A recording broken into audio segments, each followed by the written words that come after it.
Hey guys, this is the new Chromecast with Google TV. In this video, I will show you how to connect this to your TV, which apps are supported by the device, and all supported video and audio formats. If you have a soundbar connected to your TV right now, I will also show you how you can use the Chromecast TV to output the sounds directly to your soundbar with the correct formats. So keep watching this video. I will try to provide as much information as I can. If you happen to find this useful, please like the video and also please subscribe to my channel so I can make more videos like this. So when it comes to video playback, it supports HDR, HDR10, HDR+, and Dolby Vision content, which basically means everything out there right now is supported through Google TV within those apps or streaming services that you use. Coming to the audio, it can output Dolby Atmos and DTS signals to your TV or any other external home theater system that you may have set up connected to your TV. I personally use the Samsung's Q850T soundbar, which works really well with my home theater setup. It has no audio sync or lag issues when I'm watching content on Google TV. I also reviewed this soundbar on my channel recently, so if you're looking for a new soundbar, I highly recommend that you check it out. I'll put the link in the description and on your screen if you want to take a look. Now let's take a look at the Google's user interface and content suggestion algorithms. Once you have set up all your accounts like Netflix, Prime Video, and Disney+, Google has this very nice For You page based on the content you're watching on different apps. For example, if you're watching shows on Netflix and then some movies on Prime Video or Disney+, it will club together all the content you're watching in one continue watching section. So all your shows that you're watching are just one click away rather than going into different apps to find those shows and then playing them. So it saves you a lot of time. I think overall the interface is really clean, even better than the traditional Android TV setups. It's very easy to use, easier to find content or search through the remote, which I'll show you in a minute, and to find binge-worthy shows to watch.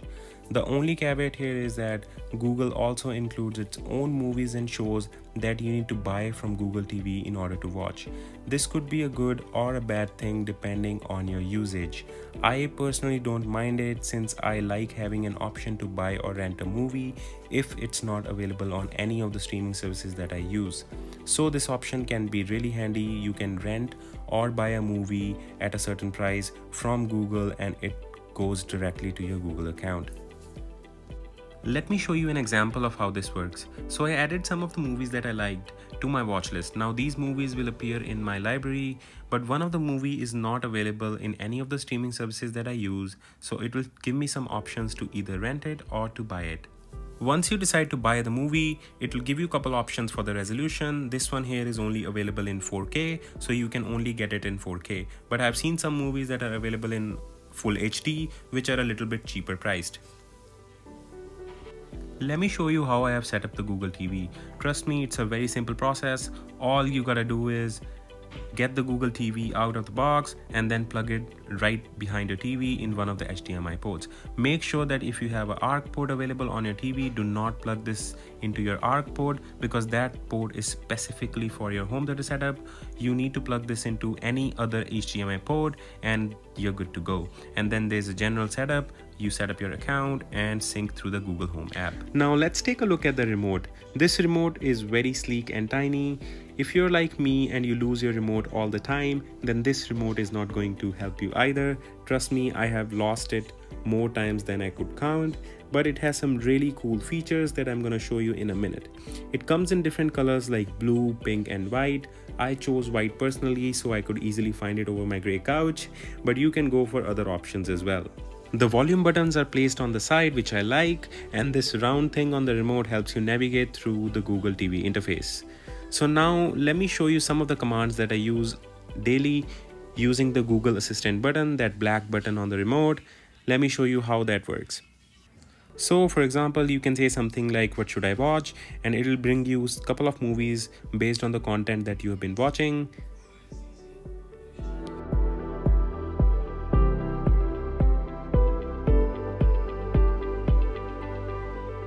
You can also ask the assistant to play specific shows.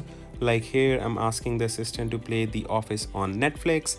It will go into Netflix and play that show for me. I don't even have to open the app or search for it. It makes the process so easy and it just feels so seamless and fast. You can do a lot more with this remote, like checking weather, checking your home front door if you use Nest devices. If you have a Google Assistant or a Google Nest Mini, the integration is amazing. You can ask the assistant to turn on the TV, turn off the TV, or book appointments in your phone, or even check your photos from the phone if you use the Google Photos app. So it has a lot of features, a lot of options available through the remote, as well as through the Google Nest Mini if you have, or a Google Assistant. Now let's talk about the audio.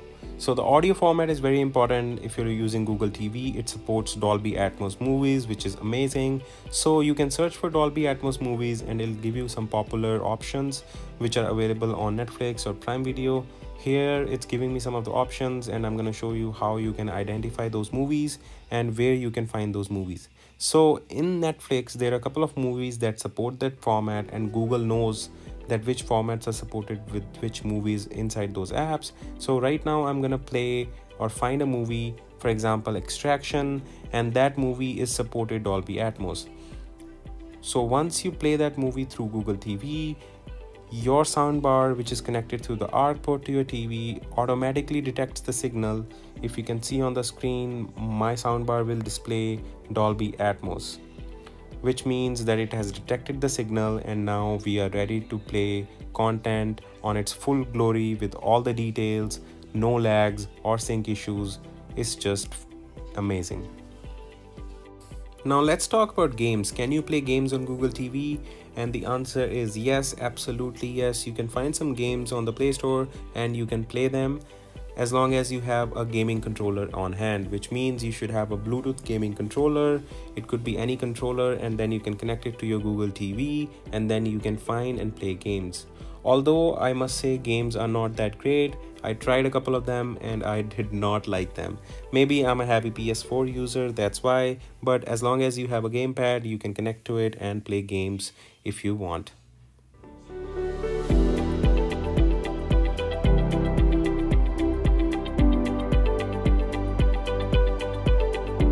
So now let's take a look at the Google Home app on my phone. I have already set up the TV device on my Google Home app, so you can go ahead and do that by adding a device. It's a very simple process.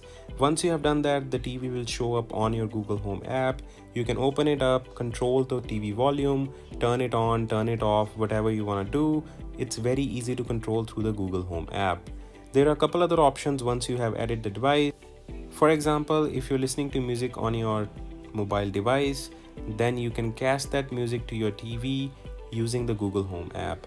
So it will cast your recent music that you were playing on your phone and then cast it to your TV screen. And of course, the casting also works for any of the video apps like Netflix or YouTube here, for example.